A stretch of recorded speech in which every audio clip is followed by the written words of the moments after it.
रामलीला मैदान में केजरीवाल की तीसरी बार ताजपोशी हुई। केजरीवाल के अलावा 6 अरकान असेंबली मनीष सिसोदिया, सत्येंद्र जैन, गोपाल राय, कैलाश गहलोत, इमरान हुसैन और राजेंद्र गौतम ने भी वज़रा के ओहदे का हलफ लिया। इस मौके पर केजरीवाल ने खिताब करते हुए कहा कि दिल्ली में नई तरह की सियासत की शुरुआत हुई है। केजरीवाल ने कहा कि हम सब के साथ मिलकर काम करना चाहते हैं। सब लोग अपने अपने गांव में फोन करके बोल देना, हमारा बेटा सीएम बन गया दोबारा, अब चिंता की कोई बात नहीं है।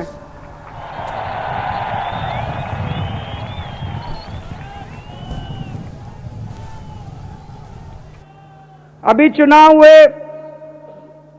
कुछ लोगों ने आम आदमी पार्टी को वोट दिया, कुछ लोगों ने बीजेपी को वोट दिया, कुछ लोगों ने कांग्रेस को वोट दिया, कुछ लोगों ने अन्य पार्टियों को वोट दिया। लेकिन आज जब मैंने मुख्यमंत्री पद की शपथ ली है, आज से मैं सबका मुख्यमंत्री हूं।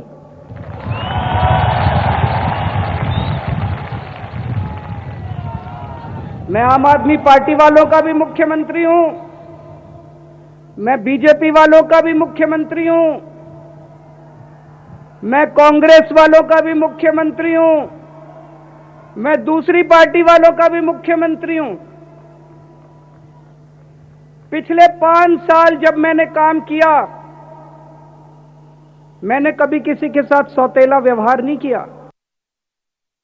और इस वक्त हमारे साथ हमारे नुमाइंदे अशरफ काज़मी जुड़े हुए हैं। आज उन्होंने पूरा कवर किया है इस पूरे इवेंट को। अशरफ, जिस तरह से आज केजरीवाल ने अपनी तकरीर की, क्या कुछ लोगों का रद्दमल आपको देखने को मिला? क्योंकि आज की इस तकरीर में उन्होंने एक चीज़ बड़ी अहम कह दी कि मैं सबका मुख्यमंत्री हूं। खासकर उन्होंने नाम भी ले लिया कि बीजेपी का भी मुख्यमंत्री हूं और कांग्रेस का भी।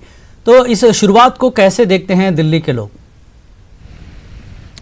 देखिए जिलानी, उन्होंने बहुत साफ कर दिया कि जो चुनाव हुआ, चुनावी मैदान में चुनावी सवर के दौरान कटुता रही। हमने एक दूसरे के खिलाफ बहुत कुछ कहा, विरोधियों ने भी कहा, हमने भी कहा, लेकिन अब मैं मुख्यमंत्री हूं और अब एक नई तरह की राजनीति। तो वो राजनीति की बात कर रहे थे जिसके बल पे वो चुनाव जीत के भी आए, अपने विकास के नाम पे काम होगा। मैं काम करने वाला हूं और काम मैं हर आदमी के लिए करूंगा, किसी के लिए भी, कोई भी हो, वो किसी भी पार्टी से है, कोई भी है, आम आदमी हो, कोई भी हो, मैं उसके लिए काम करूंगा और सबके। और खास बात यह है कि उन्होंने यहां तक कह दिया कि दिल्ली के विकास के लिए, दिल्ली को आगे बढ़ाने के लिए मुझे पीएम के आशीर्वाद की भी जरूरत है। तो उन्होंने यहां एक बात साफ करी कि मैं कोई दलगत राजनीति से ऊपर उठकर दिल्ली की विकास की बात करूंगा, दिल्ली के लोगों के लिए काम करूंगा और नई राजनीति की शुरुआत की है, जिसमें जो काम किए हैं वो उन्होंने गिनाए। उसमें उन्होंने बिजली के अपने काम गिनाए, उसमें स्वास्थ्य क्षेत्र के काम गिनाए, उन्होंने शिक्षा के क्षेत्र में काम गिनाए। ये सब उन्होंने काम गिनाए कि अब जो काम करेगा उसकी सरकार है और अगले 5 साल हम काम करेंगे। तो यहां पे उन्होंने अपने आप को दिल्ली वाले 2 करोड़ लोगों से अपने आप को जोड़ा और सबसे पहला शब्द यही था कि दिल्ली का बेटा फिर मुख्यमंत्री बन गया है, आपका बेटा मुख्यमंत्री बन गया। तो उन्होंने अपने आप को आम लोगों के साथ जोड़ा है और ये कहा है कि जो काम करेगा वो उसकी सरकार बनेगी और हम लोग भी जो पिछले 5 साल हमने काम किया उसी काम को आगे बढ़ाएंगे। आने वाले 5 साल में भी आम लोगों के लिए काम करेंगे। जी अशरफ, एक चीज और है, जिस तरह से इस बार इलेक्शन में नतीजे जिस तरह के आए हैं, आमतौर पर आम लोगों का यही कहना है कि अब जो है काम को वोट मिलेगा। ये दिल्ली से एक तरह से एक शुरुआत हुई है, तो आगे जो इंतखाबात होने वाले हैं दिल्ली के नतायज का और दिल्ली की केजरीवाल ये तीसरी सरकार का कितने असरात देखने को मिलेंगे और लोगों ने किस तरह का रिएक्शन दिया है? क्या कुछ देखा है आपने आज इस मंच के बाहर? देखिए, दिल्ली में जो आम आदमी पार्टी को एक प्रचंड बहुमत मिला है, जो वोट मिले हैं वो उनके काम के नाम पे मिले। आप चाहे वो बिजली के क्षेत्र में हो, शिक्षा के क्षेत्र में हो, स्वास्थ्य के क्षेत्र में, आप इसे फ्री योजना मान लीजिए, बसों में महिलाओं के लिए फ्री जाना, कुछ भी मान ली। तो वो इस चीज़ को उन्होंने मुख्यमंत्री के रहते हुए कहा कि अलग अलग राज्यों में जो नेता स्कीम शुरू करते हैं तो उनसे जब जनता पूछती है तो वो सब लोग कहते हैं कि दिल्ली की तरफ देखो, दिल्ली वालों ने भी बिजली फ्री की है। तो अलग अलग राज्य भी बिजली फ्री करने की बात कर रहे हैं, अस्पताल में इलाज करने की फ्री की बात कर रहे हैं। तो वो एक माइलस्टोन जिसे कहते हैं कि मील का पत्थर, वो साबित हो रहा है। और अब जो राजनीति हो रही है वो यही हो रही कि सीधे आपको जनता से जुड़ना है, जनता के लिए काम करना है, जो जनता के लिए काम कर रहा है उसी को सरकार बनेगी। और इसी बात को जहां अब आने वाले समय में चुनाव हो, चाहे आप बिहार की बात कर लीजिए या फिर जो दूसरा बंगाल है, तो वहां पर भी लोग बाग इसी चीज को ले रहे हैं कि जनता के बीच में रहिए और जनता के लिए काम कीजिए। तो उसी दिशा में राज्यों की जो दूसरे राज्यों की सरकारें हैं वो भी चल रही हैं और दिल्ली सरकार ने जो एक नजीर पेश की है उस पर काम कर रही है। जी काज़मी, एक चीज और है, आज स्टेज पर आपने भी देखा, हमने भी देखा, एक नया स्टेज केजरीवाल ने सजाया था। उन अफराद को स्टेज पर बिठाया जो दिल्ली को चलाते हैं, रियासत को चलाते हैं। तो ये एक आम आदमी से या फिर या कहें कि एक जो लोग काम करते हैं उनसे जुड़ने का एक नया अंदाज केजरीवाल ने आज जो पेश किया है, कितना उत्साह लोगों में, कितनी खुशी इस चीज़ को लेकर देखने को मिली कि हमारा वज़ीर आला जो है काम करने वालों को भी साथ रखता है। वरना दिल्ली में हम पहले भी देख चुके हैं कि अक्सर अफसरों के बीच और या यह एलजी के बीच जिस तरह का तनाज़ा रहा, अब वो चीज़ अब ख़त्म हो जाएगी सरकारी ओहदेदारों की अगर हम बात करें।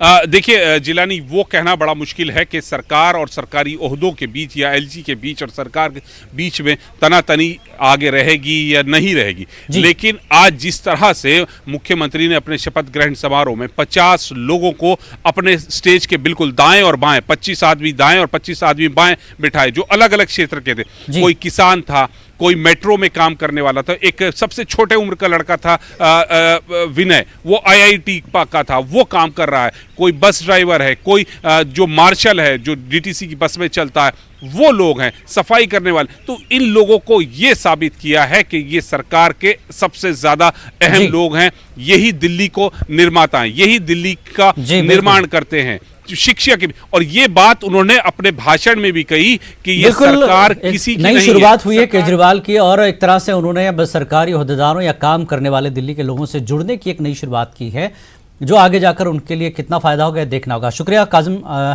आपका भी इस पूरी बातचीत के लिए। अब बात करेंगे शाहीन बाग की। शाहीन बाग के लोगों की वज़ीर दाखिला से मुलाकात के मामले में तैयारी पूरी है। लोग अमित शाह से मिलना चाहते हैं। वहीं शाहीन बाग में सिक्योरिटी में इजाफा किया गया है। पूरे रास्ते में पुलिस की जानिब से बैरिकेडिंग की गई है। बड़ी तादाद में सिक्योरिटी अहलकार तैनात किए गए हैं। वज़ीर दाखिला से मिलने के लिए निकलने से पहले एहतजाजियों ने पुलिस ने मार्च की इजाज़त मांगी थी, जिसकी इजाज़त नहीं दी गई है। डीसीपी ने कहा कि हम शाहीन बाग के एहतजाजियों को आगे नहीं बढ़ने देंगे। उधर वज़ारत दाखिला की जानिब से भी कोई इत्तला नहीं है कि शाहीन बाग के एहतजाजियों से अमित शाह मुलाकात करेंगे या नहीं। और आइए इस पूरे मामले पर बात करते हैं। खुर्रम शहजाद हमारे साथ रास्त जुड़े हुए। खुर्रम, बातचीत चल रही थी कि मुलाकात होगी, बातचीत होगी, क्या कुछ तय हुआ? इजाज़त मिली कि नहीं मिली अभी? देखिए, अभी तक जो इजाज़त मिलने की बात है वो कहीं से कंफर्म नहीं हो पाई है, लेकिन यहाँ जिस तरह से इन्होंने वादा किया था कि 2 बजे मार्च शुरू कर देंगे, यहाँ की लाइव तस्वीरें आप दिखाइएगा। ये ख़ासतौर से ख़वातीन हैं, वो काफ़ी बड़ी तादाद में उसको लीड कर रही हैं। ये तमाम भारत के झंडे हैं और तमाम तरह के नारे हैं, इनकलाबाद जिंदाबाद के नारे हैं। ये तमाम ख़वातीन हैं जो यहाँ पर आगे बढ़ने की कोशिश कर रही हैं। और ये जिस तरीके से कहा गया था कि आज अमित शाह से मुलाकात करना है, लेकिन अभी तक क्योंकि परमिशन की इजाज़त नहीं है। लेकिन इसी के साथ साथ मैं दूसरी तरफ की आपको तस्वीरें दिखाना चाहूँगा। ये आप दूसरी तरफ देखेंगे, वो तमाम तस्वीरें आपको जहाँ दूर नज़र आएंगी, यहाँ आप देखेंगे कि वहाँ पर पुलिस अहलकार बहुत बड़ी तादाद में, आपको वहाँ पर पुलिस अहलकार, वहाँ पर जो दिल्ली पुलिस के सिक्योरिटी के लोग हैं, वो तमाम लोग यहाँ पर नज़र आएंगे। लेकिन अब ये धीरे धीरे ये लोग आगे बढ़ना शुरू कर रहे हैं। और वहाँ पर दिल्ली पुलिस ने, क्योंकि परमिशन की बात नहीं है, इसलिए वहाँ दिल्ली पुलिस के सिक्योरिटी के जवान हैं, वो तमाम लोग वहाँ पर खड़े हुए हैं। और यही वजह है कि जो एहतजाज करने वाली ख़वातीन हैं, अब उनको रोका जाएगा, कितनी बड़ी तादाद में उनको आगे बढ़ने दिया जाएगा, ये तमाम तस्वीरें हैं जो आप देख सकते हैं। खुर्रम, जैसा कि आपने कुछ देर पहले बताया था कि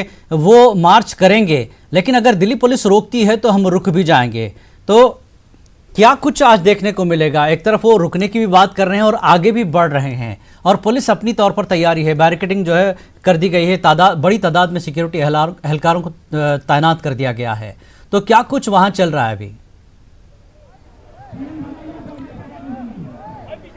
देखिए, क्योंकि मुजाहिरीन का कहना है कि वो बुलावे पर जा रहे हैं और बुलावा ये है कि वज़ीर दाखिला ने कहा था कि 3 दिन के अंदर जिस किसी को भी शहरियत कानून को लेकर के कोई इश्काल है, कोई एतराज़ है, कोई वजाहत चाहता है, वो आकर अपनी बात रख सकता है।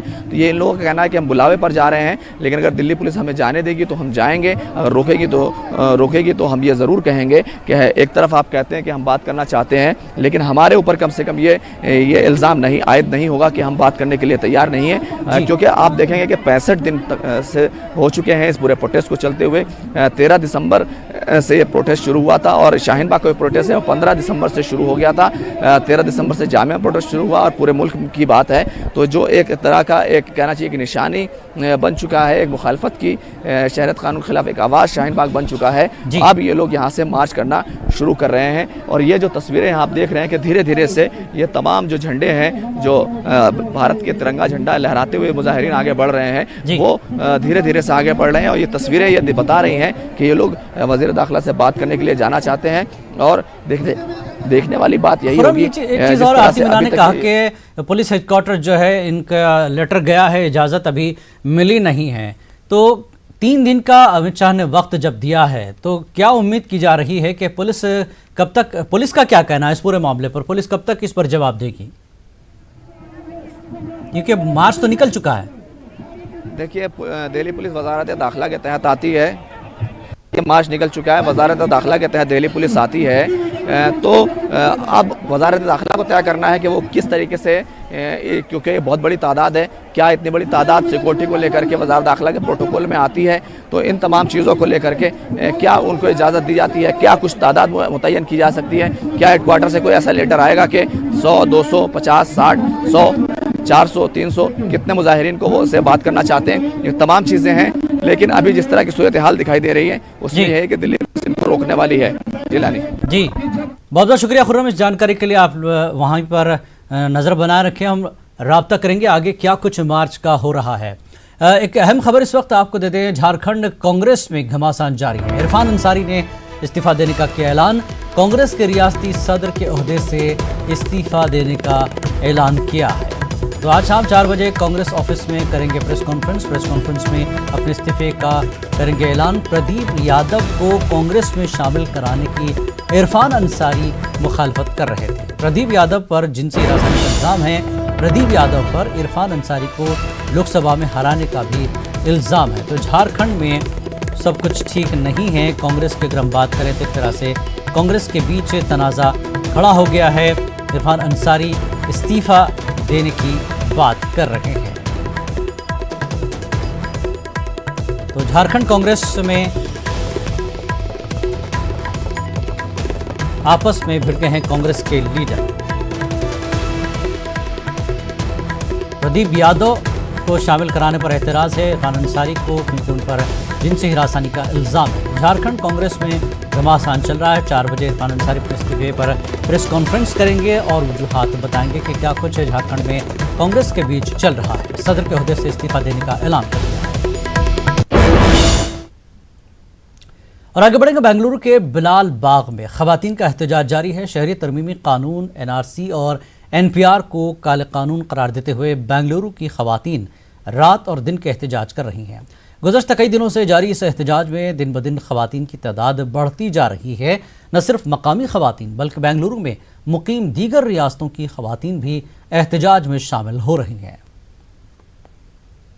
इन एहतजाजी मुजाहरों में न सिर्फ बेंगलोर के लोग बल्कि दीगर रियासतों के लोग भी हिस्सा ले रहे हैं। यहाँ पर बेंगलोर के बिलाल बाग में चंद एक खवातीन आई हैं जो बैरून रियासत से आई हैं। बताइए मैडम, कहाँ से आप आई हैं?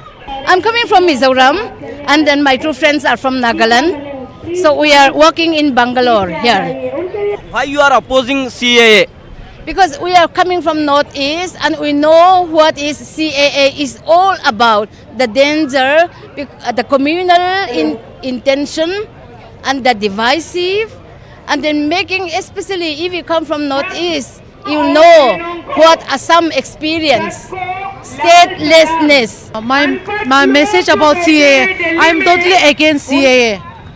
के बिलाल बाग में देविका जैन ने हिस्सा लिया है। देविका जैन ने हाल ही में दिल्ली का शाहीन बाग भी देखा है और अब यहाँ एहतजाजियों की हिमायत के लिए CAA के खिलाफ एहतजाज में शामिल हुए हैं। बताइए madam, what is your message? My message is we should keep up this struggle. Hopefully it will change the democratic pace in our government. Delhi के शाहीन बाग में आप गई थी? हाँ जी, तो मैं दोबारा उधर जाऊंगी और बोलूंगी बेंगलोर वाले का प्यार मैसेज भेजते हैं। तो कैसे दिखाई दिया आपको दिल्ली का शाहीन बाग? आपको किस तरह दिखाई दिया? बहुत अच्छा। आप सबको मालूम है इतना पावर है और सबसे पहले टाइम हमारे मुस्लिम बहनों बाहर आए हैं। इसमें डबल लेक है, अब पॉलिटिकल पावर शिफ्ट होता है और विमेन का पावर ज़्यादा होता है। इस वक्त प्रदेश कांग्रेस कमेटी के अक़लियती शोबे के सदर वाई सईद अहमद मौजूद हैं। यहाँ का एहतजाज आपने देखा, क्या महसूस हो रहा है आपको?